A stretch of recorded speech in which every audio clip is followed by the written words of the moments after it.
अस्सलामुअलैकुम स्टूडेंट्स, आज हम एसएसटी पढ़ेंगे। तो सबसे पहले आप अपनी बुक देख लिए। आपकी बुक का नाम है सोशल प्लानट क्लास 6 एसएसटी। ठीक है, क्लास 6 की आपकी एसएसटी की बुक है। बुक का नाम सोशल प्लानट है। चैप्टर स्टार्ट करने से पहले हम आपको इसका कंटेंट बता देते हैं, यानी आपका जो सिलेबस है एनुअल का वो बता देते हैं। तो सबसे पहले आप इसका कंटेंट ओपन कर लिए और जैसे कि हमने आपको पहले ही PA2 का सिलेबस कंप्लीट करा दिया है, तो अब हमारा एनुअल का सिलेबस स्टार्ट होगा। क्या एनुअल का सिलेबस स्टार्ट होगा, जो आपके फाइनल एग्ज़ाम होंगे उसका। PA फर्स्ट हो चुके हैं, हाफ ईयरली हो चुके हैं, PA2 हो चुका है पूरा। ठीक है, अब आपका है एनुअल। तो एनुअल में देखिए बच्चों, हम इसमें 2 चैप्टर करेंगे। टोटल तो हमारे 4 चैप्टर बाकी थे इसमें हिस्ट्री में। कौन कौन से? 8, 9, 10th, 11th। तो 8 और 10th जो है हमारा life and towns and villages और कल्चर एंड साइंस, ये दोनों चैप्टर हमने जो है आपके एनुअल में नहीं आएगा, इसमें से कट करा दिया है। मगर ये दोनों आपको घर पे अपने आप पढ़ना है। ठीक है, नॉलेज के लिए आपको पढ़ना चाहिए, आपको पता होना चाहिए। ये ज़्यादा बड़े चैप्टर नहीं, छोटे चैप्टर हैं, ये आप अपने आप घर पर पढ़ लेंगे। ठीक है, मगर एग्जाम में चैप्टर 8 और चैप्टर 12 में से चैप्टर 8 और चैप्टर 11 में से कुछ नहीं आएगा। जो आपके एनुअल एग्ज़ाम में आएगा वो चैप्टर नंबर 9 और चैप्टर नंबर 10 आएगा। ठीक है, कौन कौन सा? Traders, king and pilgrims. उसके बाद chapter number 10 new empires and kingdoms. यही 2 चैप्टर आपके एनुअल में हिस्ट्री में आएंगे। ये दोनों चैप्टर हमने कट करा दिए, एनुअल में नहीं आएंगे। ये आपको बस ऐसे ही पढ़ लेने अपने आप। ठीक है, फिर उसके बाद ज्योग्राफी में आपके 2 चैप्टर हैं, चैप्टर नंबर 7 और चैप्टर नंबर 8। ये दोनों चैप्टर आपके एनुअल में आएंगे। ठीक है, ये दोनों चैप्टर आपके एनुअल में आने वाले हैं। उसके बाद सिविक्स की बात करें, इसमें भी 2 चैप्टर हैं, चैप्टर 7 और 8। ये दोनों आपके एनुअल में आएंगे, तो आपको ये दोनों टिक कर लेना है। ठीक है, चैप्टर 7 और 8 आपका ये एनुअल का सिलेबस है। मैंने यहाँ पर एनुअल लिख रखा है। ठीक है, आपको भी एनुअल लिख लेना है। ऐसे यहाँ पर ज्योग्राफी में भी लिख लेना है और उसके बाद हिस्ट्री में भी यहाँ पर ये दोनों ही आएंगे। तो आज हम पढ़ने जा रहे हैं चैप्टर नंबर 9 हिस्ट्री का एनुअल में, जो आपका चैप्टर फर्स्ट है, यानी एनुअल का जो आपका चैप्टर नंबर 9 है ट्रेडर, किंग्स एंड पिलग्रिम, ये हम स्टार्ट करेंगे। चैप्टर नंबर 7 हमने पार्ट 9 और 10 में ख़त्म किया था। तो चैप्टर नंबर 8 तो हमने करा नहीं है, तो चैप्टर नंबर 9 स्टार्ट होगा। अब वो होगा हमारा पार्ट नंबर 11 में स्टार्ट। तो पहले हम देख लेते हैं चैप्टर नंबर 7 का पार्ट देख लेते हैं। पेज नंबर 41 ओपन कर लिया आप, पेज नंबर 41 ओपन कर लिए। पेज नंबर 41 पे हमने जो है चैप्टर के पार्ट्स लगा रखे हैं, तो आप यहाँ से देख लिए। चैप्टर नंबर 7 का पार्ट 9 और 10 में ख़त्म है। अब एक बार कंफर्म कर लेते हैं। तो यहाँ देखिए, चैप्टर नंबर 7 पार्ट 9 में स्टार्ट हुआ था। ठीक है, पार्ट 9 में स्टार्ट हुआ, फिर हमने यहाँ नेक्स्ट पेज तक पार्ट 9 कंप्लीट किया था। यहाँ पर पार्ट 9 कंप्लीट किया था, पार्ट 10 स्टार्ट किया था। फिर पार्ट 10 पूरा हमने ये पढ़ा, इसमें एक्सरसाइज सब की, और पार्ट 10 हमारा यहाँ पर PA2 के कोर्स के साथ कंप्लीट हो गया था।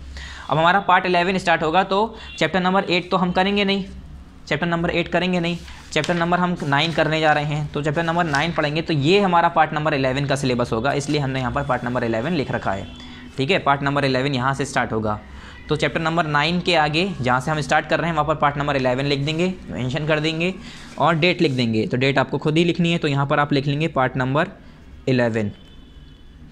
ठीक है, ये हमारा पार्ट 11 हो गया स्टूडेंट्स। ठीक है, ये पार्ट 11 है हमारा, और यहाँ पर आपको डेट लिखनी है। तो आपको डेट किस दिन की लिखनी है? जिस दिन ये वीडियो यूट्यूब पर अपलोड होगी, मतलब जिस दिन पार्ट 11 की वीडियो अपलोड होगी उस दिन जो तारीख होगी, मतलब जिस दिन ये यूट्यूब पर आए उस दिन की तारीख जो होगी यहाँ पर आप मेंशन कर दिएगा। चैप्टर नंबर 9 है trader, Kings and pilgrims. Trader, Kings and pilgrims. अब हम इसमें ट्रेडर्स, किंग्स और पिलग्रिम्स इनके बारे में पढ़ेंगे। शुरू से यही चीज़ें पढ़ते हुए आ रहे हैं, थोड़ा सा इसमें अब नया चैप्टर दे दिया पूरा ट्रेडर, किंग्स और पिलग्रिम्स का। चलिए देखते हैं, लेट्स रीड। डायरेक्ट यहाँ से स्टार्ट होता है हमारा reading. Northern black polish ware were found from several archaeological sites in all parts of the subcontinent. ये कह रहे हैं जो नदन ब्लैक पॉलिश वेयर है, ये जो है सेवरल आर्कियोलॉजिकल साइट्स से जो है, मतलब जो हमारे सब कॉन्टिनेंट्स हैं उसके ऑल पार्ट्स, सब कॉन्टिनेंट में हर पार्ट्स में जितनी भी आर्कियोलॉजिकल साइट्स हैं वहाँ पर ब्लैक पॉलिश वेयर पाया गया है, मिला है। ब्लैक पॉलिश वेयर क्या है? आप नेट पे सर्च करेंगे तो ब्लैक पॉलिश वेयर जो है एक प्याला टाइप का निकल के आएगा, ब्लैक कलर का, बिल्कुल काला कलर का एक प्याला टाइप का निकल के आएगा। ठीक है, तो वो जो है एक नदन ब्लैक पॉलिश वेयर जो है एक एंशिएंट पुराने ज़माने का एक जो है प्याला था। ठीक है, प्याला टाइप का था, प्याला था, जिसे जो है जब खोजा गया, तो मतलब जब आर्कियोलॉजिस्ट जो हैं वो लोग जब रिसर्च करने लगे तो उन्होंने देखा कि सब कॉन्टिनेंट के हर पार्ट्स में जो है उसे ढूंढा गया। They had reach there through the traders. अब ये बताइए, ये सारे जो ब्लैक पॉलिश वेयर है, वो जो प्याला था, तो वो हर जगह कैसे मिला? एक ही जगह तो बनाया गया होगा, तो वो हर जगह कैसे मिला इतनी जगह पर, तो ये हमें पता चला कि they had reach there through the traders, कि वो सारी चीज़ें वो ब्लैक पॉलिश वेयर जो है ट्रेडर्स के ज़रिए इधर से उधर गया होगा, मतलब जो बेचने वाले लोग होते हैं वो ट्रेड करने गए होंगे, वहाँ पर बेच दिया होगा उन्होंने, वहाँ पर बेचा होगा, तो इसकी वजह से वहाँ पर भी वो पाया गया। तो इससे पता चला कि ट्रेडर्स के ज़रिए ही जो है चीज़ें इधर से उधर जाती थीं। They may have carried them from place to place sell them, और हो सकता है कि उन्हें जो है जो ब्लैक पॉलिश वेयर था, वो जो बर्तन था एक इतना बड़ा प्याला टाइप का निकल के आएगा जब आप सर्च करेंगे, ठीक है, ब्लैक कलर का बिल्कुल, तो वो जो है सेल करने के लिए लोग बाग जो है उसे कैरी करके एक जगह से दूसरी जगह लेके जाते होंगे। इन आरिकमेडू A large number of Roman coins and other objects have been found, और आरिकमेडू जो जगह है वहाँ पर लार्ज नंबर के रोमन कॉइन्स यानी रोम के सिक्के, रोमन के सिक्के जो है वहाँ पर, और उसके अदर ऑब्जेक्ट्स, दूसरे ऑब्जेक्ट्स भी वहाँ पर मिले हैं, फाउंड हुए हैं। तो इन सारी चीज़ों से ये पता चलता है कि अब रोम की चीज़ें आरिकमेडू में मिल रही हैं, तो ये पता चलेगा यानी वहाँ के लोग यहाँ पर सफ़र करने आए होंगे, यहाँ पर कुछ चीज़ें अपनी बेचने आए होंगे, यहाँ पर रहते होंगे, तभी तो इंसान अंदाज़ा लगाता है, ठीक है। The southern kingdoms of India were very rich, अगर हम सदर्न किंगडम्स की बात करें इंडिया की, तो बहुत ज़्यादा रिच थी, बहुत ज़्यादा अमीर थी। They had abundant natural resources, क्यों? क्योंकि उसके पास भरमार, जिसे हम कहते हैं कि मतलब बहुत ज़्यादा नेचुरल रिसोर्सेज थे, एंड अ फ्लोरिशिंग ट्रेड, और उसके अच्छा खासा चलने वाला एक फ्लोरिशिंग ट्रेड था उसका, मतलब इंडिया का, सदर्न इंडिया का। ईस्ट वेस्ट नॉर्थ साउथ, ये हमारा साउथ वाला हिस्सा नीचे वाला इंडिया का, तो ये सदर्न इंडिया जो है इस जगह की बात कर रहे हैं। बहुत अमीर थे ये लोग, क्योंकि इनका जो है नेचुरल रिसोर्सेज से बहुत ज़्यादा भरा हुआ था, इन्हें हर तरह की नेचुरल रिसोर्सेज मिल रहे थे, इनका ट्रेड जो है सिस्टम बहुत अच्छा, काफ़ी अच्छा था, क्योंकि इन्हें ट्रेड रूट्स मिल जाते थे समुद्र के किनारे, ठीक है, और बहुत ज़्यादा फैक्टर्स थे। South India was famous for gold, spices and precious stones, जो हमारा साउथ इंडिया है वो गोल्ड के लिए, स्पाइसेस के लिए और प्रेशियस स्टोन्स के लिए जो है बहुत ज़्यादा मशहूर था। इन एडिशन दे ऑल्सो, एक मिनट अब देखिए, in addition they also produce fine cotton and silk cloth and the sea yielded pulse also, हाँ, और ये कह रहे हैं इसके अलावा उनके पास सोना था, स्पाइसेस थे, मसाले थे, ठीक है, महंगे महंगे पत्थर थे, स्टोन्स थे, उसके साथ साथ उनके पास जो है फाइन कॉटन था, बेहतरीन कॉटन था, सिल्क के कपड़े बनाते थे वो लोग, बेहतरीन कॉटन बनाते थे वो लोग, and the sea yielded pulse also, उसके साथ साथ उनके पास सी यील्डेड पल्स, जो समुंदर से पल्स निकलती हैं, पल्स किसे कहते हैं बच्चों, जो मोतियाँ निकलती हैं, बहुत महंगी होती हैं वो, ठीक है, वो भी उनके पास मौजूद था। तो वही कह रहे हैं ये, अब ये सारी चीज़ें उनके पास मौजूद थी, जिसकी वजह से ये बहुत अमीर थे, लोग बाग इनसे ख़रीद के ले जाते थे, तो इन्हें पैसा मिलता था, अच्छा खासा इनके पास पैसा था। फिर नेक्स्ट यहाँ पर देखिए, नेक्स्ट पैराग्राफ नीचे, trader carried this gold from south India to Rome through ships across the sea and by land in करामा। तो फिर क्या हुआ, जो ट्रेडर्स थे वो यही सोना जो है शिप के ज़रिए रोम में ले गए, ठीक है, अक्रॉस द सी मतलब समुद्री इलाकों से, समुंदर वाले रास्ते से, बाय लैंड इन करामा, सी से across the sea, by land जो है सी से, अगर कैसी बात करें हम जो है वो करामा के ज़रिए इन करामा जो है उसके अंदर लेके गए। Roman ships visited many Indian ports very often for trade purposes, और जो रोमन शिप थी वो बहुत ज़्यादा जो है इंडियन पोर्ट्स पे आके रुकती थी, किसके लिए, ट्रेड पर्पजेज़ के लिए इंडिया के अंदर ज़्यादातर आया करते थे। Many Roman gold coin have been found in the southern part of India, इसी वजह से काफ़ी रोमन गोल्ड कॉइन्स भी इंडिया के सदर्न पार्ट में पाए गए हैं, क्योंकि वो लोग यहाँ पर आते थे अपना सामान बेचने या हमारे यहाँ से मसाले ख़रीदने, और जो है बहुत ज़्यादा जो हमारे यहाँ पर गोल्ड था और बहुत ज़्यादा डिफरेंट चीज़ें यहाँ पर मौजूद थी, जो लोग बस सिल्क, कॉटन ये सब खरीदने आते थे वो लोग। Roman merchants and traders who settled along the coast bought goods from the local merchants and then sent them to Rome. Roman merchants और जो traders थे वो जो है along the sea coast जो लोग रहते थे वो लोग क्या करते थे, सामान खरीद लिया करते थे लोकल मर्चेंट से, और उसे जो है अपने रोम में भेज दिया करते थे, मतलब रोम भेज दिया करते थे। रोम इनकी जगह है, रोम जगह है जहाँ के रहने वाले हैं, जैसे इंडिया है वैसे रोम है, तो रोम को रहने वालों को हमने रोमन कह दिया, अमेरिका वालों को अमेरिकन कह दिया, इंडिया वालों को इंडियन कह दिया, तो इसी तरह से रोमन, ठीक है। Traders followed many sea routes, और जो ट्रेडर्स थे वो काफ़ी अलग अलग सी रूट्स फॉलो करते थे। Some of these followed the coast, और काफ़ी तो इसमें से कोस्ट फॉलो करते थे, मतलब किनारा, समुद्री जो हमारी ज़मीन का वो किनारा जो समुद्र के करीब हो, ठीक है, जिसके किनारे जो हमारे किनारों पर हो, जैसे हमारा सदर्न वाला इंडिया है यहाँ पर, ये हमारा पूरा किनारा ही तो है, इससे समुद्र टच है ना, तो ये हमारा किनारा हो गया, कोस्ट एरिया हो गया। There were other across the Arabian sea and the bay of Bengal, where sailor took advantages of the monsoon winds to cross the seas more quickly. और जो है उसके अलावा और भी थे जहाँ पर जो जैसे कि अरेबियन सी की बात करें, बे ऑफ बंगाल की बात करें, ये भी इनके सी रूट्स थे। क्यों? क्योंकि अरेबियन सी और बे ऑफ बंगाल ये क्यों इस्तेमाल करते थे लोग बाग? जब मानसून सीजन आता था तो हवाएं चलती हैं, तो जब हवा चलती थी तो उसकी मदद से इनके जहाज़ जो है, इनके जो शिप होते थे वो चलते थे। ठीक है, पहले स्टीम इंजन, डीजल, पेट्रोल ये सब नहीं होता था, बाद में बहुत आया है ये। तो ये चलाने के लिए जो है बड़े बड़े उसके ऊपर पर्दे लगाए जाते हैं। उस पर्दे को क्या कहते हैं वो आप सर्च करिएगा। ठीक है, तो वो पूरा ट्रायंगल शेप का बड़े बड़े पर्दे लगे होते हैं और बड़ा सा जहाज़ होता है, उस पर्दों में हवा लगती है तो नाव हमारी बोट जो है आगे बढ़ती है।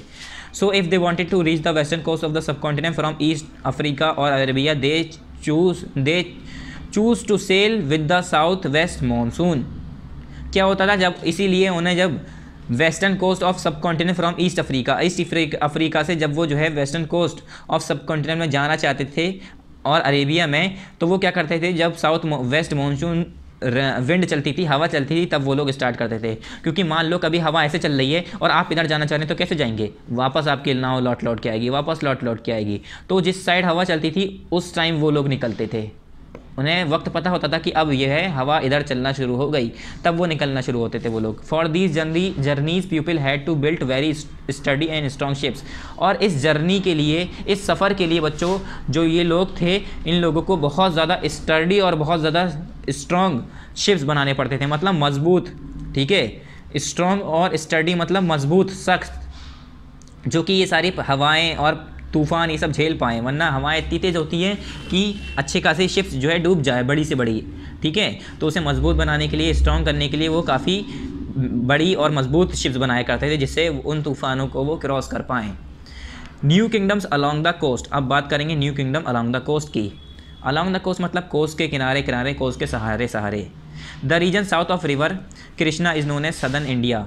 अब जो हमारा रीजन रिवर कृष्णा के साउथ में वाला आता है उसे हम कहते हैं southern India. East, west, north, south, यहाँ पर कृष्णा नदी है, उसके नीचे पूरा वाला इंडिया जो है हमारा तिकोना ऐसे करके, ये हमारा सदर्न इंडिया है। ठीक है, southern India is mark by a long coast lines, hills, plateaus and river valleys. जो हमारा सदर्न इंडिया है वो जो है हमारी लॉन्ग कोस्ट लाइन से, हिल से, प्लेट्यूज से और रिवर वैलीज से मार्क्ड है। Kaveri river valley is the most fertile valley. और इस जगह पर, यहाँ पर सदर्न, इसमें कोस्ट में, सदर्न इंडिया में जो हमारा कावेरी रिवर वैली है, ये मोस्ट फर्टाइल वैली है। Whoever control the fertile river valley and the coast become rich and powerful in no time. ये कह रहे हैं जो इंसान जो फर्टाइल रिवर वैली को कंट्रोल कर लेगा, मतलब जिसका कब्ज़ा वहाँ पर हो गया, and the coast became rich, तो वहाँ पर इंसान उस कोस्ट को जो कवर कर लेगा, उस फर्टाइल वैली को कवर कर लेगा, तो वो इंसान जल्दी से जल्दी पावरफुल हो जाएगा और अमीर हो जाएगा। क्यों? क्योंकि वहाँ पर हर तरह के सोर्सेज हैं। अब देखो बच्चों, आप ऐसी जगह पर जाके खेती करो जहाँ पर बंजर हो ज़मीन, पानी ना हो, ठीक है, खेती ना हो पाए, उसमें बिल्कुल सूखी ज़मीन है, तो आप कैसे कर पाएंगे? आपको कोई ज़मीन दे दे ऐसी जहाँ पर बहुत ज़्यादा फर्टिलिटी है, बहुत ज़्यादा उपजाऊ ज़मीन है, फर्टाइल रिवर वैलीज़ है जैसे, तो ऐसी जगह पर अगर आपको कहा जाए खेती करो तो आप जल्द से जल्द खेती कर लोगे, अच्छी फसल भी उगेगी। तो हर कोई यही चाहता था कि हमें फर्टाइल रिवर वैली वाली जगह मिले, कोस्ट लाइन वाली जगह मिले, तो हर कोई वहाँ पर रहना चाहता था, क्योंकि वहाँ पर लोगों को फ़ायदे बहुत थे। खाने को जो है मछली मिल जाएगी, ठीक है, वहाँ पर उन्हें सी रूट्स मिल जाएंगे, आने जाने के लिए जगह रास्ते मिल जाएंगे समुद्र से, ठीक है, और फ़ौरन के फ़ौरन वहीं से वो डायरेक्ट वहाँ से जा सकते हैं, और उन्हें जो है फर्टाइल रिवर वैली मिल रही है, उससे फर्टिलिटी है, अच्छी खासी फसल उग सकती है, बहुत ज़्यादा उससे उन्हें फ़ायदा हो रहा था। ऐसे the Sangam age is widely regarded as the golden age of the Tamil. अगर हम संगम एज की बात करें, संगम एज, ये अलग अलग एजेस के नाम हैं बच्चों। जैसे हम अब जो है 2001 2002 ऐसे मानते हैं ना, तो पहले ऐसी एजेस रख दिए जाते थे, नाम रख दिए जाते थे। तो संगम एज जो है वो सबसे ज़्यादा जो है गोल्डन एज ऑफ तमिल माना जाता है। तमिल जो है, तमिल का गोल्डन एज माना जाता है, ठीक है, मतलब सुनहरा समय। Political, social and religious life of the age have been discuss in the Sangam assemblies. क्या होता था, जो पॉलिटिकल, सोशल और रिलीजियस लाइफ होती थी उस एज की, वो जो है संगम असेंबलीज़ में डिस्कस की जाती थी, मतलब आपस में डिस्कस करते थे वो लोग। ये अगर आपको बुक में, यहाँ पर वीडियो में नहीं दिख रहे हैं बच्चों वर्ड्स, तो आप अपने बुक में देखिए, ठीक है। संगम पोएम्स मेंशन द, वरना इसकी वीडियो की क्वालिटी बढ़ा लिए, थोड़ा साफ करके देखिए।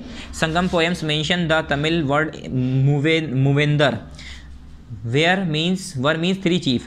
संगम जो पोएम्स है उसमें जो है एक वर्ड यूज़ हुआ है, तमिल वर्ड, जिसे हम कहते हैं मूवेंदर, जिसका मतलब होता है three chief. The word Muvendar was use for the head of the three ruling families, the Cholas, Cheras and Pandyas.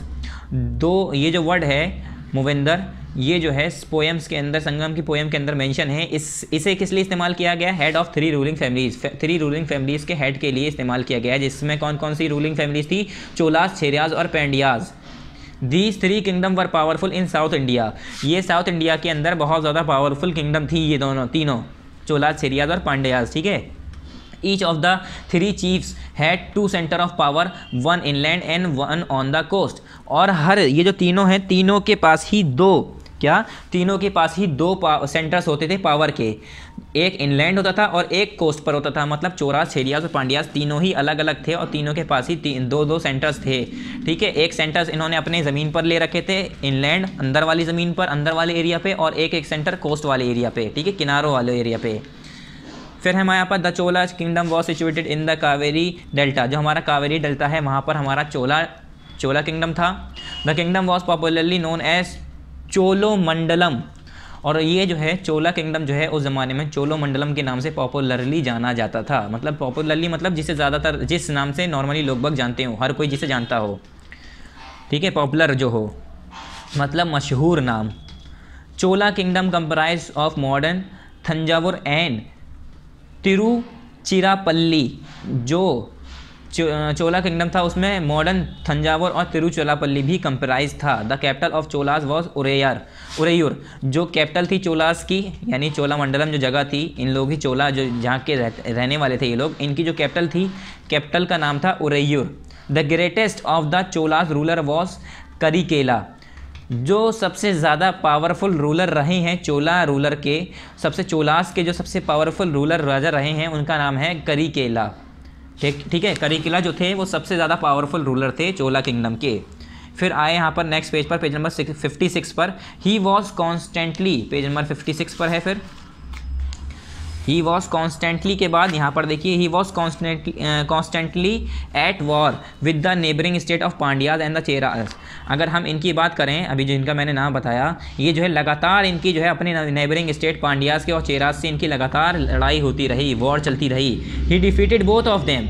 और क्या हुआ, इन्होंने चोलास के जो करिकेला जो राजा थे, इन्होंने दोनों ही राजा को, यानी पांड्याज को और चेराज के दोनों ही राजाओं को हरा दिया। ही defeated both of them in the 2nd century BC। और 2nd century BC में दोनों को हरा दिया इन्होंने। A Chola ruler named Elara conquered Sri Lanka and rule there for about 50 years। और एक चोला के रूलर आए, मतलब जो चोला थे, चोला किंगडम था, इनके एक रूलर आए जिसका नाम था एलारा। इनके अजीब से नाम है क्योंकि इधर साइड रहते हैं ना, साउथ साइड में, तो इनके नाम भी थोड़ा फ़र्क है, लैंग्वेज भी फ़र्क हो जाता है। ठीक है, तो इनका नाम था एलारा। इन्होंने जो है श्रीलंका, यहाँ पर आप जानते हैं श्रीलंका हमारा यहाँ पर है नीचे बिल्कुल छोटा सा, तो श्रीलंका पे इन्होंने हुकूमत की, उसे जीता और 50 साल तक वहाँ पर राज करते रहे। Karikala constructed 160 kilometre of embankment above the Kaveri river.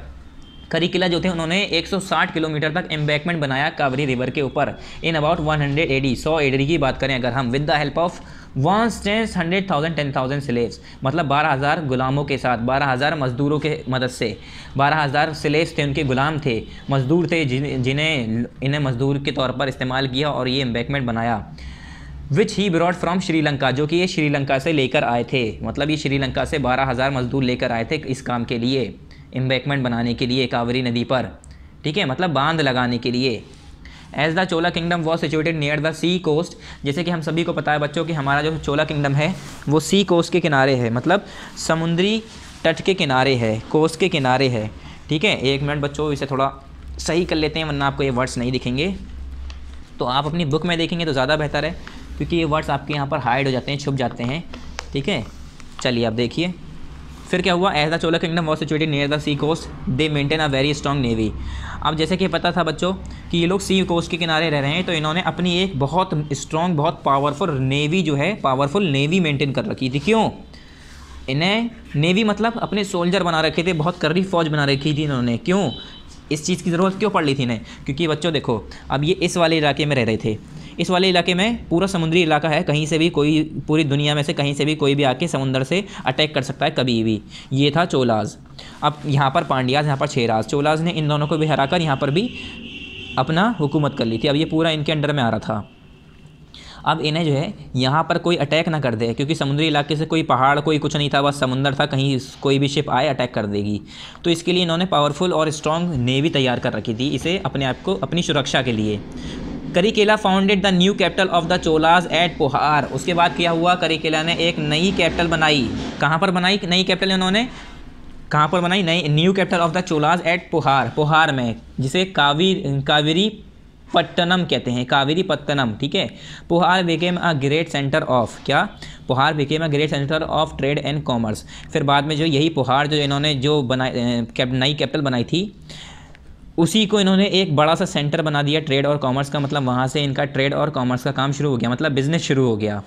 After the death of Karikala the Chola power decline. उसके बाद क्या हुआ, जब करिकिला जो राजा थे उसकी जब डेथ हो गई, उस राजा की डेथ हो गई, तब इसकी जो पावर थी वो डिक्लाइन होने लगी, इसकी पावर ख़त्म होने लगी। The Pandyas control the region around Madurai. फिर जो पांड्यास थे वो दोबारा से अपनी पावर में आए और उस रीजन में अराउंड द मदुराई, मदुराई के पूरे चारों तरफ, ये मदुराई है जगह, इसके अराउंड, इसके इधर उधर जो है इन्होंने अपनी पावर कंट्रोल कर ली, मतलब यहाँ पर कंट्रोल कर लिया, हुकूमत कर ली। The southernmost portion of India, जो कि सदर्न मोस्ट पोर्शन है इंडिया का, ये वाला ज़्यादातर हिस्सा जो है पूरा मदुराई से इधर उधर का हिस्सा सब पांड्यास के हुकूमत में आ गया, क्योंकि अब चोला का जो पावरफुल राजा था करिकिला वो मर गया। उसके बाद कोई राजा इतना पावरफुल नहीं आया कि वो पांड्यास को हरा सके या अपनी पावर को स्टेबल रख सके, रोक सके।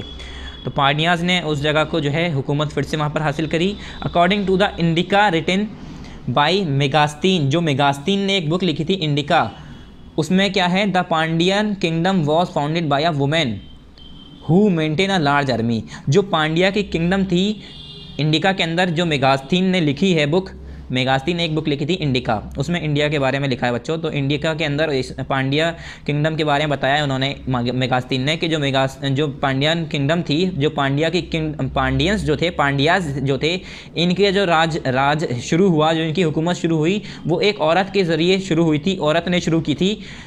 Who maintain a large army, जिसने एक बड़ी सी आर्मी अपनी मेंटेन की और यहाँ पर अपनी हुकूमत शुरू की थी। The Pandyas are also mention in about 3rd century BC in the inscription of Ashoka the great. और जो पांड्याज हैं वो 3rd सेंचुरी BC में भी मेंशन किए गए। अशोका द ग्रेट जो हैं, अशोका द ग्रेट के बारे में आप जानते होंगे, उनकी इंस्क्रिप्शंस में उन्होंने जो लिखा है उसके अंदर भी पांड्यास के बारे में लिखा गया है। और मेगास्तीन जो थे उन्होंने अपनी बुक इंडिका के अंदर ये बताया कि जो पांड्यन किंगडम शुरू हुई थी वो एक औरत ने शुरू की थी, उसने अपनी एक बड़ी सी आर्मी बनाई थी, उससे शुरू हुई थी। यानी फाउंडर कौन हुई, एक औरत हुई, और औरत का इन्होंने नाम तो नहीं बताया है, ठीक है। One of the Pandyan ruler was Nedunchezhiyan, क्या, नेडुचेजियन, जो एक पावरफुल रूलर की बात बताई है इन्होंने, जो पांडियन रूलर की बात बताई है, जिसका नाम था Nedunchezhiyan. He is said to have defeat both the Cholas and Cheras. ये कहा जाता है इन्होंने ये जो थे नेडुचेजियन, इन्होंने ही दोनों चोला और चेराज को हराया। Pandyas also arrange the assembly of scholarly, क्या, scholarly person at Madurai from time to time. और पांड्यास ने जो है असेंबली ऑफ स्कॉलरली पर्सन्स की असेंबली बनाई, मतलब एक ग्रुप बनाया at Madurai from time to time, मतलब टाइम टू टाइम। एक वो जैसे हमारा होता है ना, हमारे स्कूल्स में पूरा स्टाफ होता है, ठीक है, एक स्टाफ होता है टीचर का, एक स्टाफ होता है जो हमारे वर्कर्स होते हैं, ठीक है। इसी तरह से इन्होंने भी अपना स्टाफ बना रखा था पूरा एक, ठीक है। The Pandya ruler had trade relation with the Roman empire. और जो पांड्या के रूलर्स थे, राजा थे, उन लोगों का रोमन एम्पायर यानी जो रोम के जो लोग थे, वहाँ के जो राजा थे, उन लोगों के साथ ट्रेड्स का रिलेशन था, आपस में एक दूसरे से वो ट्रेड करते थे। Pandya kingdom was prosperous and wealthy. जो पांड्या का किंगडम था वो बहुत ज़्यादा प्रॉस्पेरस और वेल्दी था, मतलब अमीर था। According to Megasthenes the Pandya kingdom was famous for its precious pearls. Megasthenes के हिसाब से, जो मेगास्तीन मैंने बताया राइटर थे, तो मेगास्तीन के हिसाब से जो पांड्या के किंगडम थे वो बहुत ज़्यादा फेमस था अपनी पल्स के, प्रेशियस पल्स के लिए।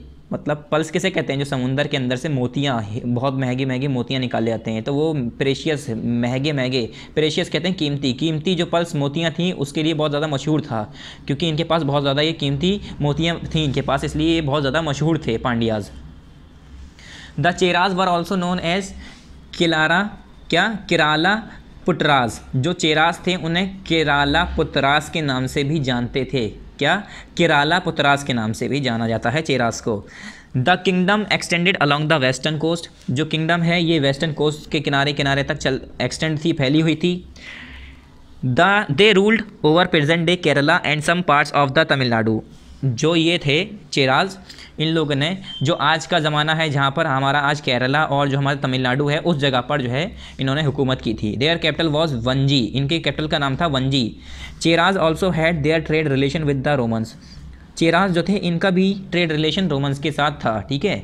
The southern states had flourishing trade with Greece, Rome, Egypt, Arabia. जो सदर्न स्टेट्स थे इनका फ्लरिशिंग ट्रेड किस किस के साथ था? ग्रीस के साथ, ठीक है। जैसे हम ग्रीस, रोमन, इजिप्ट मतलब रोम, इजिप्ट, अरेबिया यानी हमारा जो सऊदी अरेबिया वाला, दुबई उबई इस वाले साइड का, ठीक है, अरेबियन वाला side, Malaya, China, in the pepper, ivory, muslin, silk and cotton. ये जो है जो बताया ना उन्होंने, पेपर, पेपर कहते हैं काली मिर्च, आवरी, मुस्लिन, सिल्क ये हमारे कपड़े की टेक्सटाइल की अलग अलग फॉर्म है। सिल्क है हमारा, कॉटन है, मुस्लिन है, ठीक है। तो ये इस सब चीज़ों के लिए लोग बाग आते थे ग्रीक से और रोम से, इजिप्ट से, अरेबिया से, मलाया से, चाइना से, अलग अलग जगह के नाम हैं, कुछ जगहों के नाम भी चेंज हो गए अब तो। ये लोग यहाँ से आते थे यहाँ पर सामान खरीदने। और इंडिया के मसाले यानी स्पाइसेस, ये तो शुरू से फेमस रहे हैं, हर कोई जानता है स्पाइसेस के बारे में, तो ज़्यादातर लोग इंडिया से ही मसाले ख़रीदते हैं, ठीक है। अब भी जो है इंडिया से जो है बहुत सारे स्पाइसेस जो है बहुत जगहों पर ट्रेड किया जाता है, भेजा जाता है, मतलब एक्सपोर्ट किया जाता है। 10 सतावाहनाज, क्या 10 सतवाहनाज है, वैसे ये सतावाहनाज लिखा है, सतवाहनाज पढ़ते हैं इसे। The Satavahanas started their rule in central India and Maharashtra. क्या हुआ, जो सतवाहनाज थे उन्होंने अपना रूल जो है सेंट्रल इंडिया में शुरू किया और महाराष्ट्र में, and later extended to Karnataka and Andhra. फिर बाद में सेंट्रल इंडिया से महाराष्ट्र में हुकूमत शुरू की और फिर अपनी हुकूमत फैलाते फैलाते वो कर्नाटका और आंध्र प्रदेश तक पहुंच गए। गौतमी पुत्रा यानी गौतम पुत्रा, सतकर्णी, क्या नाम है इसका? सतकर्णी लिखा, सतकर्णी पढ़ेंगे। गौतमी पुत्रा सतकर्णी 106 से लेकर 130 AD, ये जो लिखा होता है ना, ये बताता है कि यहाँ से इनकी शुरुआत हुई, यहाँ पर इनकी डेथ हुई। Was the most important ruler of the dynasty, इस डायनेस्टी के यानी सतवाहनाज जो थे, इसकी डायनेस्टी जो है, इसके मोस्ट इंपॉर्टेंट रूलर जो थे वो उनका नाम था Gautami Putra Satakarni. He defeated the Shakas and Nahapana, इन्होंने जो है शाकास और नहापनास को डिफीट किया, मतलब हराया।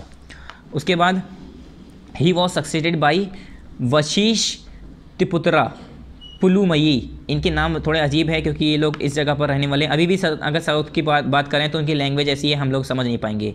इंडिया के अंदर वैसे भी बहुत ज़्यादा 28-29 जितने भी स्टेट हैं, 28 स्टेट हैं, तो अलग अलग जगह की 28 से ज़्यादा 32-33 तरह की तो लैंग्वेज हैं, और ज़्यादा लैंग्वेज हैं, बहुत ज़्यादा तरह की लैंग्वेजेस हैं जो इंडिया के अंदर बोली जाती हैं। तो ये जो राजा थे वो किसके ज़रिए सक्सीड हुए? He was succeeded by वशिष्ठिपुत्रा Pulumayi, ठीक है, इनका नाम है ये। 130 से लेकर 154, 50, 51, 52, 53, 54 ऐसे तो पढ़ते हैं 54। Who set up his capital Python और प्रातिष्ठन, इन्होंने अपनी कैपिटल का नाम रखा पैथन और प्रातिष्ठन ऑन द गोदावरी, गोदावरी जो जगह है वहाँ पर, नदी जो है, इन औरंगाबाद डिस्ट्रिक्ट, औरंगाबाद डिस्ट्रिक्ट में जो गोदावरी जगह है वहाँ पर इन्होंने अपनी इस कैपिटल का नाम बताया पैथन या प्रातिष्ठन। अब ये पहले होता था राजा का कि अपनी कैपिटल बनाया करते थे कि वहीं से रूल करेंगे, वहीं से हुकूमत करेंगे, तो हर राजा अपने हिसाब से अपनी जगह सेट करता था, तो इन्होंने भी अपनी जगह सेट कर दी, ठीक है। The Satavahanas were twice defeated by Saka ruler of Saurashtra Rudradaman, जो सतवाहनास थे ये 2 बार हारे साका के राजा से जिसका नाम था सौराष्ट्र, क्या सौराष्ट्र रुद्रदामन फर्स्ट, इससे जो है 2 बार हारे। कौन सतवाहनास, जिसके बारे में हम पढ़ रहे हैं, सतवाहनास जो थे ये 2 बार हारे इससे, ठीक है। Yajnashri Satakarni however recovered north Konkan and Malwa from the Saka ruler, फिर बाद में इस अगले जो राजा आए वो आए यजनाश्री सतकर्णी, तो जो यजनाश्री सतकर्णी थे इन्होंने फिर जो है कोंकण, नॉर्थन कोंकण और मालवा को जो है साका रूलर से हड़प लिया, ये कह सकते हैं रिकवर कर लिया, मतलब उससे हरा के 2 बार तो पहले ये हारे, ठीक है। जो सतवाहनास के राजा थे वो पहले साका रूलर से हारे, फिर बाद में जो यजनाश्री सतकर्णी थे उन्होंने साका के रूलर को हराया और नॉर्थ कोंकण और मालवा को भी अपने हुकूमत में ले लिया, अपने अंडर में ले लिया, मतलब वहाँ पर भी अब उनका ही राज शुरू हो गया। Satavahanas did not issue gold coins, जो सतवाहनास थे उन्होंने गोल्ड कॉइन को इशू नहीं किया, मतलब सोने के सिक्के इशू नहीं किए, जारी नहीं किए, उन्होंने सोने के सिक्का इस्तेमाल नहीं किया। They issued mostly coins of lead, इन्होंने ज़्यादातर जो कॉइन्स चलाए, सिक्के चलाए वो लेड के चलाए, ठीक है, लेड के सिक्के चलाना शुरू किए इन्होंने। They also issued copper and bronze money, इन्होंने यहाँ तक कि कॉपर और ब्रॉन्ज के भी सिक्के चलाए मगर सोने के सिक्के नहीं चलाए। They were the first ruler to make land grants to the Brahmans, और ये पहले राजा थे जिन्होंने लैंड ग्रांट्स जो है ब्राह्मण्स को दे दिया। जैसे कि हम सभी को पता है लैंड ग्रांट्स जो है ब्राह्मण्स को दिया गया था, हर बार हर चैप्टर में हमने पीछे पढ़ा है, ठीक है, ब्राह्मण्स जो हुआ करते थे उन्हें, तो इसी तरह से लैंड ग्रांट्स जो है ब्राह्मण्स को देना शुरू कर दिया यहाँ से ही। दे ऑल्सो परफॉर्म वैदिक राइट्स एंड सेक्रीफाइस, ये जो है वैदिक राइट्स भी करते थे और सेक्रीफाइस भी करते थे, मतलब कुर्बानियाँ, बलि चढ़ाना, ये सब, ठीक है, इनके रिचुअल्स होते थे, इनके जो है अपने हिसाब से, ये जैसे हम लोगों का होता है, जैसे आजकल के ज़माने में होता है कुर्बानी करना, ठीक है, इस तरह से ये लोग अपना इनके रिचुअल्स होते थे। They constructed temple called chaityas and monasteries, इन्होंने जो अपने टेम्पल्स बनाए उसे जो है चेतियाज या मोनास्ट्रीज के नाम से जाना जाता है। कॉल्ड विहाराज, जिसे क्या कहते हैं, विहाराज कहते हैं, यहाँ पर लिखा है विहाराज नेक्स्ट पेज पे, called viharas. The stupas of Amaravati, क्या, the stupas of Amaravati and Nagarjunakonda were built by them, और जो अमरवती और नागार्जुन कोंडा की जो स्टूपाज यानी स्टैचू यानी उनके पुतले जो बनाए गए थे वो इन्हीं के ज़रिए बनाए गए थे। The official language was Prakrit रिटिन in Brahmi script, जो इनकी ऑफिशियल लैंग्वेज थी वो प्राकृत लैंग्वेज यूज़ करते थे, लिखा और लिखते किस में थे, ब्राह्मी स्क्रिप्ट, यानी जो ब्राह्मण स्क्रिप्ट थे, ब्राह्मण जो थे वो लोग लिखते थे, अपनी स्क्रिप्ट होती थी इनकी, और लैंग्वेज जो बोला करते थे जैसे हम लोग बोलते हैं हिंदी, इंग्लिश, ठीक है, उर्दू, ये लोग बोलते थे Prakrit language. We know about Satavahanas from an inscriptions compose by his mother Gautami Balashri, ये कह रहे हैं हमें जो सतवाहनास के बारे में पता चला वो कैसे पता चला, जो इनकी मदर थी, क्या नाम था उनका, गौतमी बालाश्री, उन्होंने इंस्क्रिप्शंस किया था, मतलब लिख के छोड़ गई होंगी कहीं पर, ठीक है। He and other Satavahana ruler were known as lord of the Dakshinapatha, ये जो सतवाहनास थे और जो दूसरे राजा थे इनके, वो जो है दक्षिण पथ के लॉर्ड ऑफ द दक्षिण पथ के नाम से जाने जाते थे। लॉर्ड ऑफ द दक्षिण पथ, दक्षिण हमारा डायरेक्शन है यानी साउथ।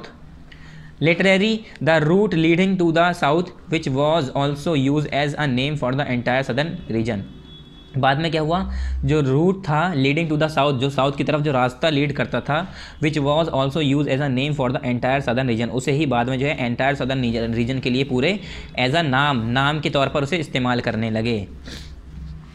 इकोनॉमिक लाइफ, अब इनकी इकोनॉमिक लाइफ के बारे में देखेंगे।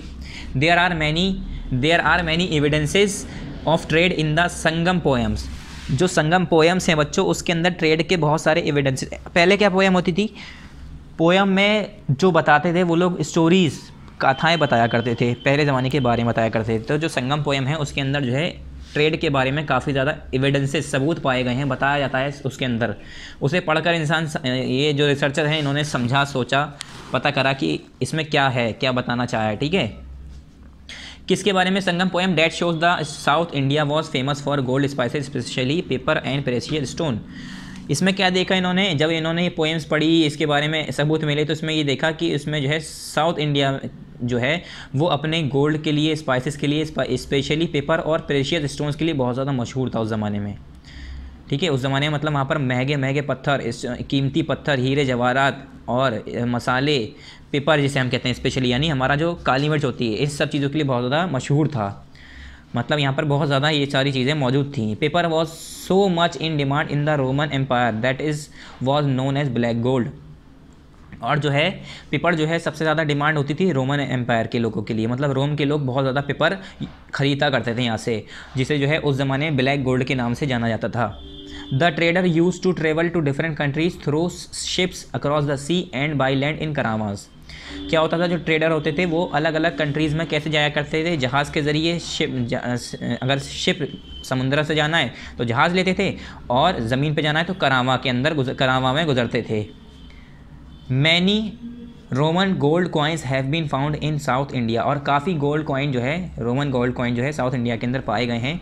विच affirms that a lot of trade was carried on between Rome and India in the ancient time, जिससे ये गवाही मिलती है, जिससे ये पता चलता है कि उस ज़माने में रोम के जब सिक्के पाए गए हैं इंडिया के अंदर, तो यानी ये पता चलता है कि उस ज़माने में रोम के लोग आया करते होंगे यहाँ पर ख़रीदने और अपना सामान बेचने, यानी ट्रेड करने।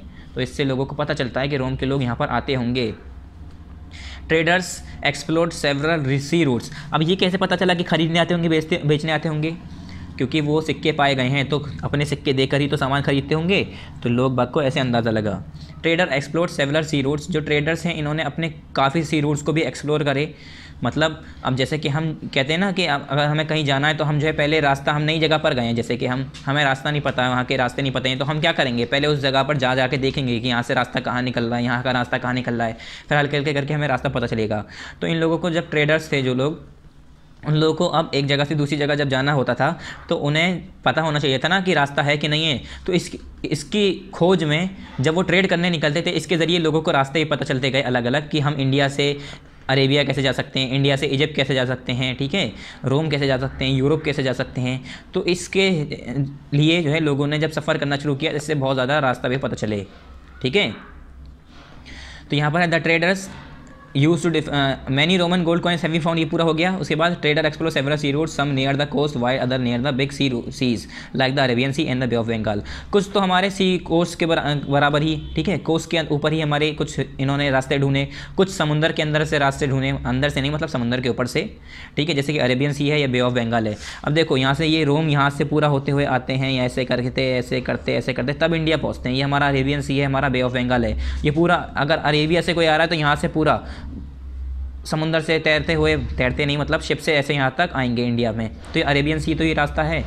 ऐसे चाइना वाले बे ऑफ बंगाल से आएंगे, वरना अगर बे ऑफ बंगाल से नहीं आ रहे तो पूरा यहाँ से आएंगे, ठीक है।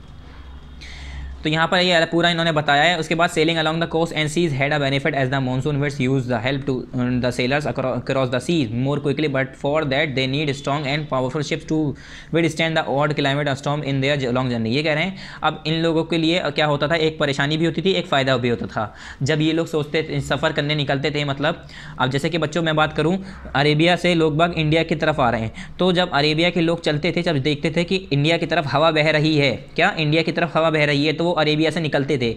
मगर अरेबिया से निकलते ही ऐसा नहीं कि वो हवा चल रही है तो स्पीड तेज़ रहेगी और जल्दी पहुंच तो जाएंगे, मगर अब आपको पता है समुद्री इलाकों में, समुद्र वाले इलाकों में बहुत ज़्यादा जल्दी मौसम ख़राब होता है, कब बिजली कड़कने लगती है, कब मौसम बरसात वाला होता है, कब तूफ़ान आ जाए, कुछ पता नहीं है।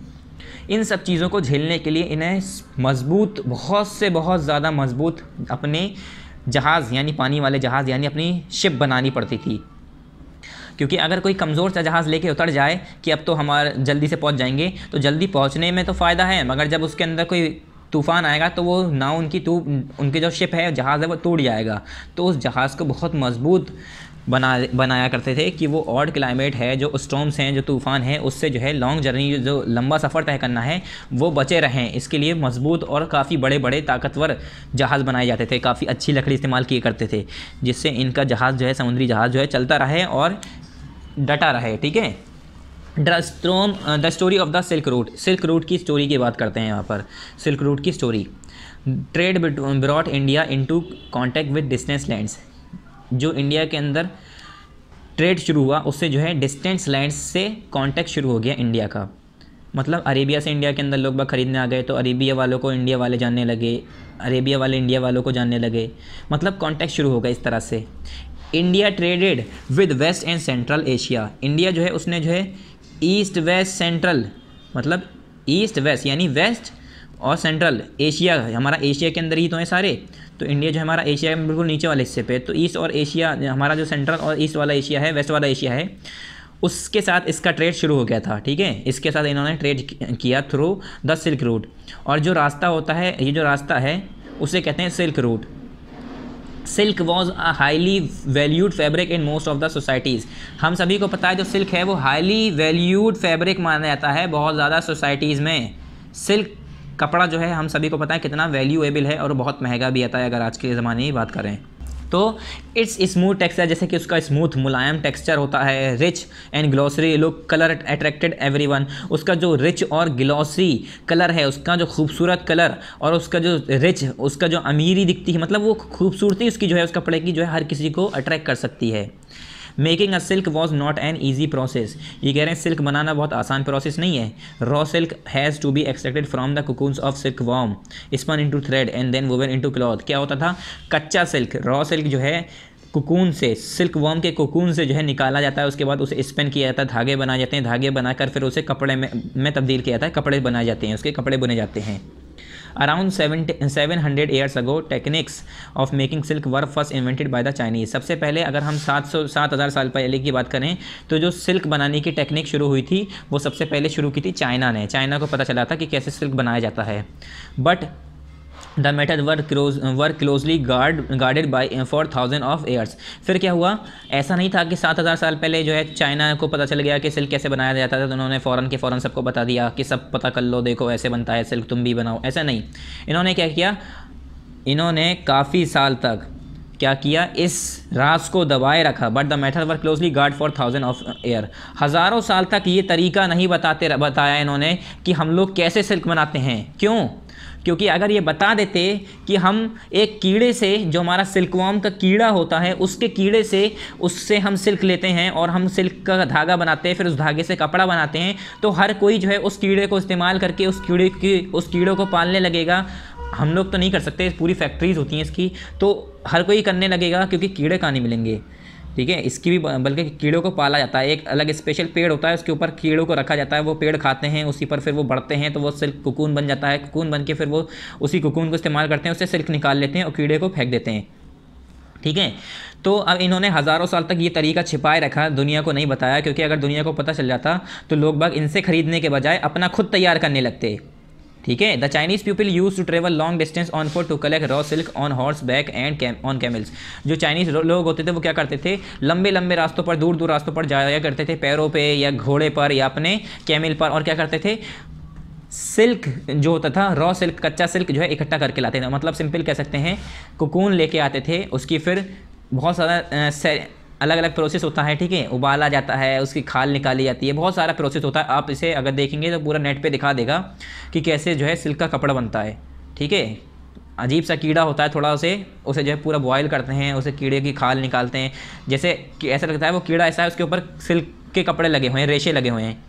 जैसे हमारी भेड़ होती है, भेड़, तो भेड़ के पीठ पे से हम जो है रुई निकाल लेते हैं। ठीक है, शीप जो होती है, शीप के हम ट्रेमल लेते हैं, उससे छील देते हैं उसकी खाल, हमें रुई मिल जाती है। इसी तरह से सिल्क जो होता है, सिल्कवॉर्म जो होता है, उसके पीठ से उसकी बॉडी पर सिल्क का कपड़ा होता है।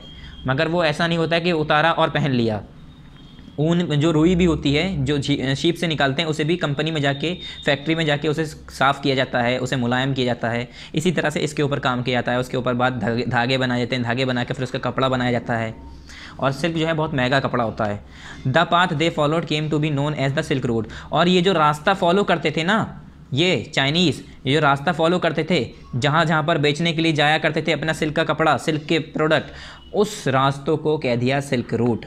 क्या, उन रास्तों को क्या कह दिया, सिल्क रूट। अब यहाँ पर देखिए सिल्क रूट बताया गया है। देखिए, चाइना से यहाँ से शुरू होता है, गोंगजो लिखा, यहाँ से देखिए सिल्क रूट इंडिया, यहाँ पर आया, इंडिया ये लोग ऐसे आते थे, फिर यहाँ से यहाँ तक होटन जाते थे, कहगर है, तुरपन है, ठीक है, और यहाँ पर दुनहोंग है, अलग अलग जगह पर ये रेड कलर के, फिर ये ऐसे ऐसे करके ब्लू कलर के, ये सारे जो रास्ते हैं ना, ये सिल्क रूट हैं, क्योंकि इसी रास्तों से जाया करते थे ये सिल्क को ट्रेड करने, सिल्क की ट्रेड करने। ठीक है, तो इस सारे रास्तों को कह दिया गया सिल्क रूट। फिर है Chinese ruler sent silk as a gift to ruler of Iran and West Asia. जो चाइना के रूलर थे, उन्होंने सिल्क जो है एज अ गिफ्ट के तौर पर ईरान के और वेस्ट एशिया के राजा को गिफ्ट के तौर पर क्या दिया, सिल्क भेजा वहाँ पर। And from there the art of making silk spread from further west. फिर वहाँ से जो है, जब इन्होंने गिफ्ट के तौर पर ईरान और एशिया को सिल्क भेजा, तो वहाँ से जो है सिल्क बनाने की टेक्निक जो है वेस्ट वाले हिस्से में भी फैल गई। मतलब जब इन लोगों को पता चला कि ऐसे बनाते हैं चाइनीज़, तो हर जगह फैलने लगी खबर कि ऐसे ये लोग सिल्क बनाते हैं। About 2000 years ago wearing silk become the fashion amongst rulers, nobles and rich people in Rome. फिर 2000 साल पहले की अगर बात करें तो सिल्क को पहनना जो है वहाँ के जो है एक तरह का फैशन बन गया था। किसके बीच में, जो अमीर लोग होते थे, जो नोबल्स होते थे, मतलब जो जिनके पास पैसा होता था, वो लोग क्या करते थे, जो अमीर लोग होते थे, अपनी शान दिखाने के लिए, जो राजा होते थे वो अपनी शान दिखाने के लिए, रोम के अंदर जो अमीर लोग होते थे, ये लोग क्या करने लगे, सिल्क का कपड़ा पहनने लगे। मगर मर्दों को पहनना मना होता है। ठीक है, सिल्क का कपड़ा, ज़्यादातर सिल्क का कपड़ा मना करते हैं वैसे। ठीक है, but silk was still an expensive cloth. मगर अभी भी जो है, अब हर कोई पहन तो रहा है, मगर आपने देखा होगा यहाँ पर रूलर्स, नोबल्स, रिच पीपल, हर जगह ये बताया गया है कि अमीर लोग ही पहन रहे हैं। ठीक है, but silk was still expensive cloth as it had to be brought all the way from China. जैसे कि पता है कि ये जो सिल्क का क्लॉथ था बहुत ज़्यादा महंगा था, क्योंकि कहीं भी जा रहा है चाइना से ही जा रहा है, इतनी दूर दूर अगर लेके जा रहे हैं महंगा तो पड़ेगा।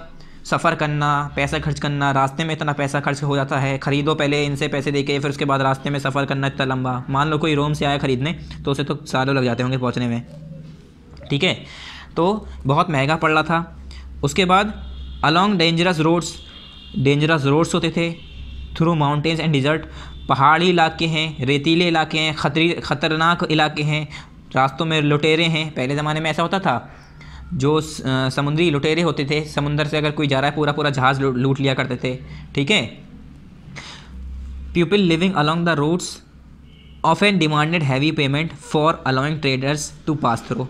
अब जो लोग रूट्स, जो रास्तों में लोग बाग रहते थे, वो लोग इन ट्रेडर को रास्ता नहीं दिया करते थे, निकलने के लिए मना करते थे। एक तरह से ये कह सकते हैं वहाँ पर जो है इनका कब्ज़ा कह सकते हैं कि वहाँ पर अलग अलग जगह पर रास्तों में लोग होते थे, वो लोग इन्हें इजाज़त नहीं देते थे कि यहाँ से निकल जाइए, और निकलने के लिए काफ़ी पैसा मांगते थे, ठीक है। जैसे कि अब टैक्स होता है ना, कि टोल टैक्स होता है, ऐसे अलग अलग टैक्स होते हैं कि अगर अब आपने देखा होगा कहीं हम बाहर जाते हैं तो कुछ जगहों पर टैक्स लगता है, रास्तों का भी टिकट लेना पड़ता है उसका, ठीक है। तो इसी तरह से जो है ये लोग भी क्या करते थे, काफ़ी पैसा मांगते थे कि आप पैसा देंगे तो हम आगे जाने देंगे, ये वाली बात, ठीक है। तो इस तरीके से रास्ते में पैसा देते हुए आना, फिर बाद में सिल्क खरीदना, ये सब बहुत महंगा पड़ रहा था। Silk road had it's branches also. Silk road जो है इसकी अलग अलग ब्रांचेज भी हैं, आपने देखा होगा कितनी जगह पर इसकी अलग अलग ब्रांचेज खुली हुई हैं, रास्ते ही रास्ते हैं। Many kings try to control large portion of the route. क्या होता था, जो ज़्यादातर राजा होते थे वो रूट्स के, जो सिल्क रूट है इस रास्ते को, इसके ज़्यादा से ज़्यादा रास्ता जो है कवर करने की सोचते थे, कंट्रोल करने की सोचते थे। They did so because they could benefit from tax, tributes and gift that were brought by trader travelling along the silk road. अब देखो ये जो रास्ते हैं इस पर हुकूमत करने से क्या फ़ायदा हो रहा है, राजा जो है, रूलर्स जो हैं, इस रास्तों को अपनी हुकूमत में ले लेते थे। जैसे मान लो मैंने ये पूरा रास्ता रेड वाला यहाँ से इतना, ये वाला रास्ता पूरा मैंने अपनी हुकूमत में ले लिया, जितने भी इस जगह से ट्रेडर, जो जितने भी इस जगह से जितने भी लोग बाग जाएंगे ट्रेड करने, ठीक है, बिज़नेस करने, मैं उन सब से टैक्स लूँगा।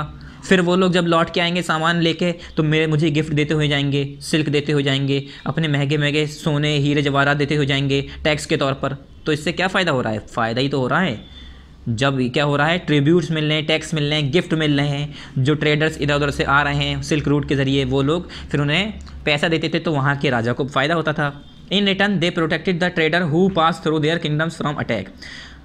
उसके लिए अब ये लोग क्यों देते थे भाई, अब जैसे कि अब कोई इंसान किसी को गिफ्ट दे रहा है तो किसी वजह से दे रहा होगा ना, तो वो लोग राजाओं को इसलिए देते थे क्योंकि राजा जो है अपने जितना भी रास्ता उनके अंडर में होता था वहाँ से जो है अटैक से बचाकर उन्हें बाहर निकाला करता था, अपने फ़ौजियों को भेजकर, अपने सिपाहियों को भेजकर। जैसे अब कोई ट्रेडर आया, उसने राजा को गिफ्ट दिया, राजा को पैसे दिए, और उसके सिपाही अब क्या करेंगे, उसे गार्ड करेंगे और उस रास्ते से बाहर निकालेंगे, बाहर तक छोड़ के आएंगे। क्योंकि रास्तों के बीच में भी बहुत ज़्यादा ऐसे चोर उचक्के होते थे जो पूरे पूरे सामान लूट लिया करते थे, ठीक है, पूरा पूरा सामान लूट लिया करते थे, मार दिया करते थे। तो उसकी हिफाजत के लिए राजा जो है अपने सेना भेजा करता था, अपने सिपाही भेजा करता था। क्यों? क्योंकि वो लोग उसे गिफ्ट देते थे, राजा को खुश करते थे, तो राजा उसके बदले उनकी हिफाजत के लिए अपने सेना, अपने फ़ौजी भेजा करता था, ठीक है, कि उन्हें अपने उस रास्ते तक निकाल के आएंगे जहाँ तक उसकी हुकूमत होगी। अब मान लो इस वाले एरिया पे किसी की हुकूमत है, उसने यहाँ से तो निकाल दिया, अब यहाँ पर कौन निकालेगा, तो यहाँ वाले राजा को फिर वो कुछ देगा, फिर वहाँ वाला राजा फिर उसे निकालेगा। इस तरह से जो है इनका काफ़ी महंगा पड़ रहा था ये सारी चीज़ें। फिर silk route had it's branches, ये पूरा हो गया। उसके बाद Kushanas were the best known ruler who control the silk road. सबसे बेस्ट नोन रूलर जो जाना जाता है, माना जाने वाला जो सबसे बेस्ट रूलर है वो है सिल्क रोड पे कंट्रोल करने वाला, वो है Kushanas. They ruled over central Asia and north west Asia India in the 1st century AD। इन्होंने जो है सेंट्रल एशिया में, नॉर्थ वेस्ट इंडिया में 1st सेंचुरी में AD में रूल किया, हुकूमत की। The Kushanas were a branch of famous Yuezhi tribe. Yuezhi tribe जो है उसी ट्राइब का एक ब्रांच थी, मतलब यूची ट्राइब के ही एक टुकड़ा था कुशानाज नाम का। वो लोग जो है कुशानाज जो हैं वो यूची ट्राइब का ही एक टुकड़ा था। After defeating the Indo Greek Pallavas and the Shakas, Kushanas establish themself at Taxila and Peshawar. क्या हुआ, जब इन्होंने इंडो ग्रीक को, पल्लावाज को, साकास को, कुशानाज को, शाकास को, इन सबको हरा दिया, तो कुशानाज जो है उन्होंने अपने आप को टक्सिला और पेशावर पर अपनी हुकूमत रख ली, वहाँ पर इस्टेब्लिश कर दिया, मतलब अपने आप को वहाँ पर रहने लगे। Later their empire became very vast. उसके बाद अभी तक तो हमने टक्सीला और पेशावर की बात की है, उसके बाद इनकी हुकूमत बढ़ती गई और बहुत बड़ी हो गई बाद में, ठीक है। During the Kushanas rule a branch of silk route extended from central Asia down to the sea ports at the mount of the river Indus. क्या हुआ, इसकी अगर बात करें हम कुशानाज रूल की बात करें तो जो ब्रांच थी सिल्क रूट की वो कहाँ से कहाँ तक फैली, सेंट्रल एशिया डोम से लेकर पूरा हमारा सी पोर्ट्स है जो हमारा माउथ ऑफ रिवर इंडस, मतलब रिवर इंडस के मुंह तक पूरा वहाँ तक फैल गई। From where silk was shipped westward to the Roman empire, जहाँ से जो हमारा शिप जो है सिल्क जो है वो शिप्ड होता था, मतलब वहाँ से शिप के ज़रिए भेजा जाता था रोमन एम्पायर तक इस रास्ते के ज़रिए। पेज नंबर 58 ओपन कर लिए, नेक्स्ट पेज। कनिष्का 78 से 108 AD तक was the greatest ruler of Kushanas. ये जो कनिष्का जो है ये बहुत बड़े रूलर रह चुके हैं कुशानाज के। His vast empire include parts of central Asia, इसकी जो बड़ी एम्पायर थी उसके साथ साथ इन्होंने सेंट्रल एशिया में भी हुकूमत कर रखी थी।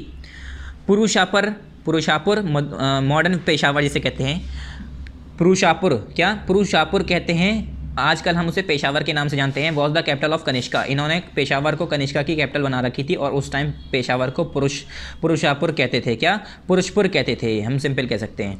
His empire included Afghanistan, Kashgar, Khotan, Yarkand, Punjab, Kashmir and parts of Uttar Pradesh and Bihar. और इनकी जो एम्पायर थी, बच्चों देखो हर जगह आपने सुना होगा empire empire empire, kingdom kingdom kingdom, ये नहीं सुना होगा।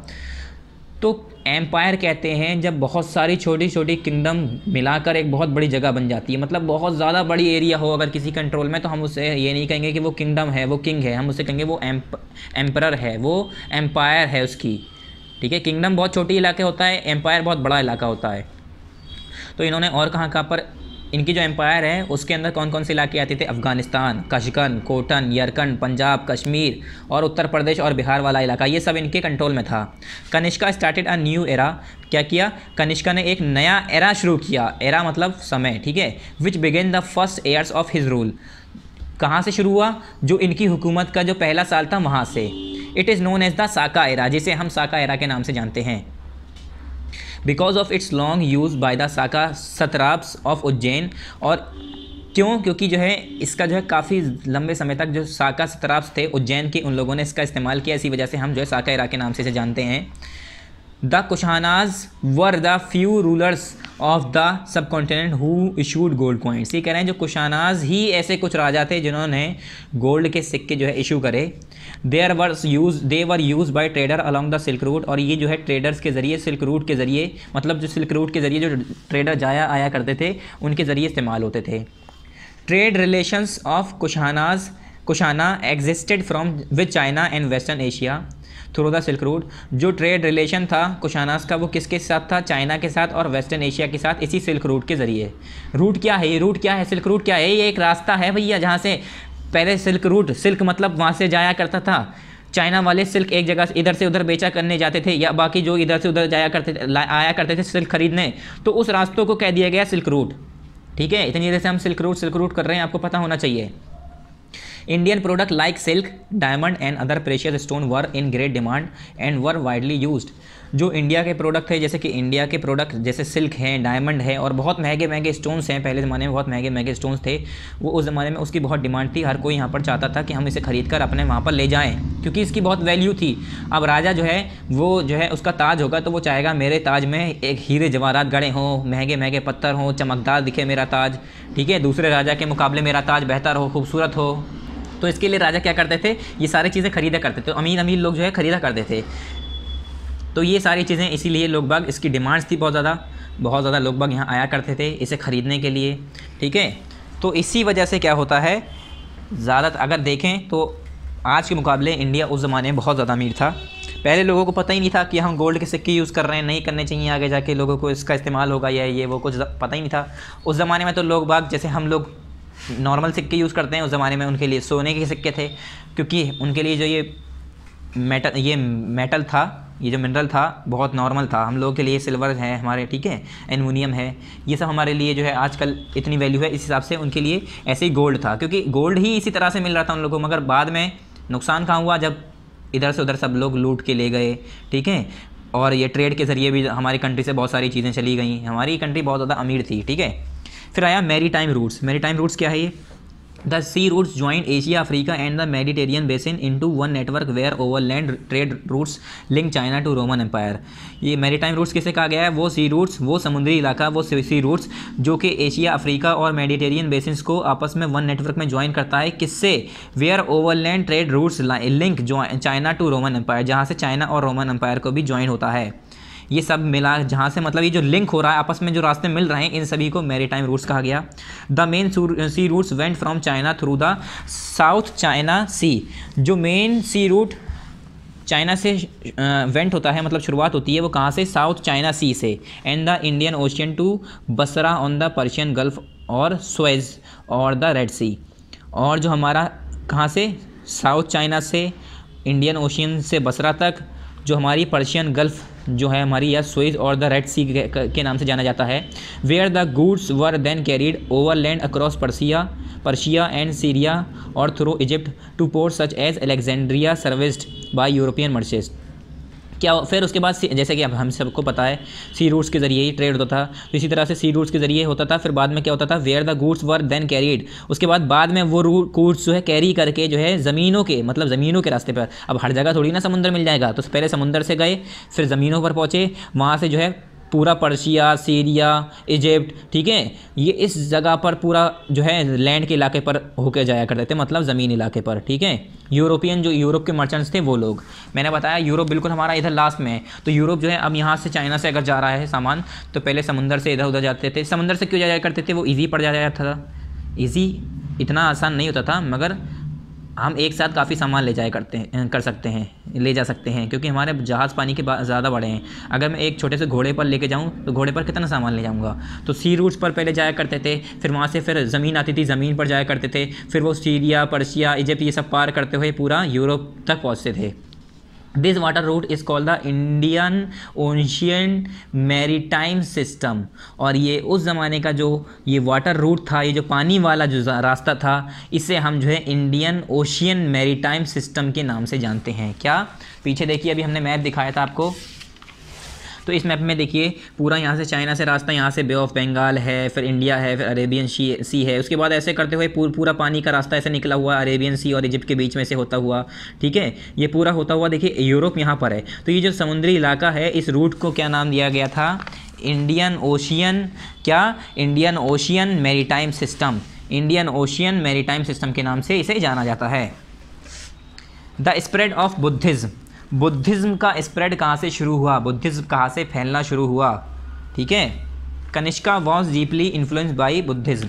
जो कनिष्का थे वो जो है बुद्धिज़्म के ज़रिए जो है, जो कनिष्का राजा थे, ठीक है, कुशानास के जो राजा थे कनिष्का, वो जो है बहुत ज़्यादा इन्फ्लुएंस थे बुद्धिज़्म से। He was converted to Buddhism bye a Buddhist monk अश्वघोषा। अश्वघोषा जो है एक मॉन्क थे, जिसे हम साधु कह सकते हैं, तो एक मॉन्क थे बुद्धिज़्म के, जिनके ज़रिए जो है ये जो है राजा जो थे कनिष्का, इन्होंने अपने आप को बुद्धिज़्म बना लिया, इनके ज़रिए वो बुद्धिज़्म बन गए।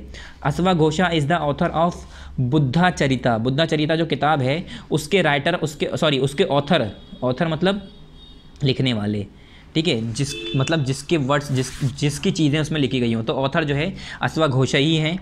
Kanishka donated large sums of money. क्या? Kanishka donated large of money for building Buddhist monasteries. जो कनिष्का राजा थे, फिर उन्होंने जब वो बुद्धिस्ट बन गए, तो उन्होंने जो है लार्ज सम ऑफ मनी, मतलब बहुत ज़्यादा अमाउंट में पैसा जो है बुद्धिस्ट मोनेस्ट्रीज़ को बनाने के लिए खर्च किया, और उन्होंने पैसा दिया, दान में दिया।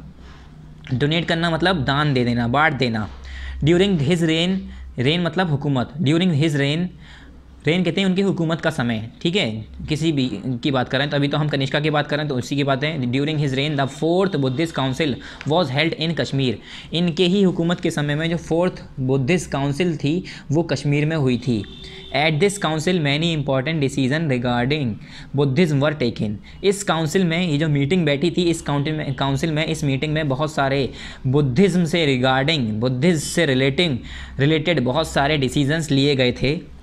मैनी बुद्धिस्ट स्कॉलर्स, यहाँ पर लिखा है स्कॉलर्स, ठीक है, many Buddhist scholars now began writing in Sanskrit. और जो काफ़ी स्कॉलर्स थे, बुद्धिस्ट स्कॉलर्स थे, स्कॉलर्स कहते हैं लिखने वाले, ठीक है, तो वो जो स्कॉलर्स थे उन्होंने जो है संस्कृत लैंग्वेज में लिखना शुरू कर दिया था। Buddha Charita is a long poem. Buddha Charita क्या है? एक ही लॉन्ग पोयम है on the life of Buddha written in Sanskrit. Buddha Charita लिखने वाले अश्वघोषा हैं, जो कि एक लॉन्ग लंबी पोयम है जिसमें जो है बुद्धा के बारे में बताया गया है और वो जो है लिखा गया है संस्कृत लैंग्वेज में। लिखा किसने था? इस पोयम को लिखा था इस पोयम को लिखा था अश्वघोषा ने, और इस पोयम का नाम है बुद्धा चरिता। इस पोयम को बुद्धा के लिए, गौतम बुद्धा की ज़िंदगी के बारे में बताने के लिए लिखा गया था। और किसने लिखा था? अश्वघोषा ने। अभी आपको याद हो गया होगा, ठीक है। और लैंग्वेज क्या थी? संस्कृत में लिखा था। Buddhism was now split into 2 section, या हम सिंपल कह सकते हैं सेक्ट, नोन एज थेरावदा, जिसे हम कहते हैं हिनायना, और लेसर वेहाइकिल एंड महायाना ग्रेट वेहाइकिल। अब बुद्धिस्ट जो है इन्होंने 2 हिस्सों में, 2 सेक्शन में बांट दिया, जिसे हम लेसर वेहाइकिल और ग्रेट वेहाइकिल के नाम से जानते हैं, यानी हिनायना या महायाना के नाम से जाना जाता है। Mahayana Buddhist had 2 distinct features. अब जो महायाना बुद्धिस्ट होते थे उनके 2 अलग डिस्टिंक्ट फीचर्स होते थे। क्या फीचर्स हैं? 2 इनके अलग फीचर्स होते थे। मतलब इन्होंने बुद्धिज्म को 2 हिस्सों में बांट दिया, 2 ग्रुप बन गए। एक था महायाना ग्रुप, एक था हिनायाना ग्रुप। जो महायाना ग्रुप था इसका 2 डिस्टिंक्ट फीचर्स थे। The follower of Hinayana look upon Buddha as their teacher and guide. क्या होता था? जो फॉलोवर होते थे हिनायाना को फॉलो करने वाले जो होते थे वो बुद्धा को जो है देखते थे एज देयर टीचर। वो अपने आप को उन लोगों को एज अ टीचर मानते थे, मतलब बुद्धा को अपना टीचर मानते और अपने गाइड मानते थे, गाइड करने वाला मानते थे। Now Buddha's presence was shown in scripture by using certain science. और आजकल के ज़माने में हमने पीछे भी चैप्टर पढ़े हैं कि उसमें जो इंस्क्रिप्शंस पाए गए हैं तो उस इंस्क्रिप्शंस में बुद्धा की प्रेजेंस के बारे में बताया गया है, अलग अलग साइन देकर, निशानियाँ देकर।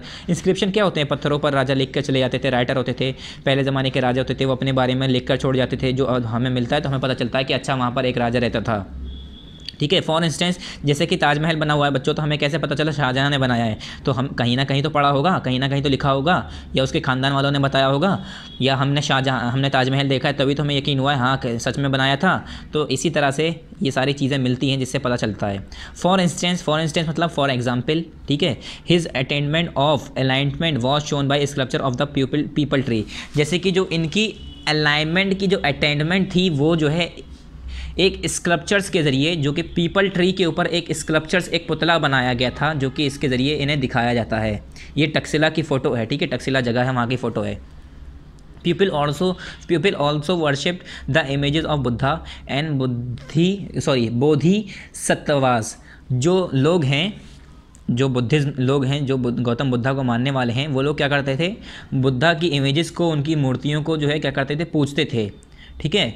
Bodhisattvas were suppose to be a person who had attain enlightenment. Bodhisattvas उन लोगों को कहा जाता था। देखो, गौतम बुद्धा तो इनके जो है फाउंडर थे, तो जो गौतम बुद्धा थे उनकी इमेजेस को, उनके फ़ोटो को, उनकी मूर्तियों को ये लोग पूजते थे। और जो बोधिसत्वास होते थे उन लोगों को भी ये लोग वर्शिप करते थे। अब बोधिसत्वास वो लोग होते थे जिन्हें अलाइनमेंट हासिल हो जाया करती थी, नॉलेज हासिल हो जाया करती थी, ठीक है, जिसे ज्ञान प्राप्त हो जाया करता था। Now statues of the Buddha were made. और अब क्या होता है? जो बुद्धा के स्टेचूज़ हैं वो बनाए जाते हैं, और उसके जो बुद्धिस्ट लोग होते हैं वो बुद्धा की स्टेचू रख के उसकी पूजा करते हैं। Many of those were made in Mathura. और ज़्यादातर जो उस ज़माने में बनाई गई थी वो सबसे ज़्यादा बनाई गई थी मथुरा के अंदर। While other were made in Taxila. और दूसरी जो बनाई गई थी वो टक्सिला में बनाई गई थी। फिर यहाँ पर देखिए next paragraph, the Jatakas tell us the stories of the life of Buddhas. जो जताकाज हैं उन्होंने जो है हम लोगों को जो है बुद्धा की स्टोरी के बारे में बताया है। The follower of Mahayana sect covered India. जो महायाना सेक्ट थे, महायाना का जो ग्रुप था, मैंने बताया ना, एक हिनायाना था, एक महायाना था। जो महायाना का ग्रुप था उसने इंडिया को कवर कर रखा था। Many monasteries were now filled with Buddha images. और जो काफ़ी मोनास्ट्रीज थी अब वो बुद्धा की इमेजेस से भर चुकी थी, मतलब ज़्यादातर लोग बुद्धिस्ट होने लगे थे, बुद्धा को फॉलो करने लगे थे। Kanishka also followed the Mahayana sect. और जो कनिष्का राजा था उसने भी महायाना वाला सेक्शन जो था, महायाना वाला ग्रुप था, उसे ही फॉलो कर रहा था वो। Kanishka issued many coins bearing Buddha image. और कनिष्का ने काफ़ी ऐसे सिक्के भी चलाए, जैसे कि राजा क्या करते थे, अपने सिक्के चलाते थे, अपनी तस्वीर लगाते थे। उन्होंने ऐसे सिक्के चलाए जिसमें बुद्धा की इमेज लगाई।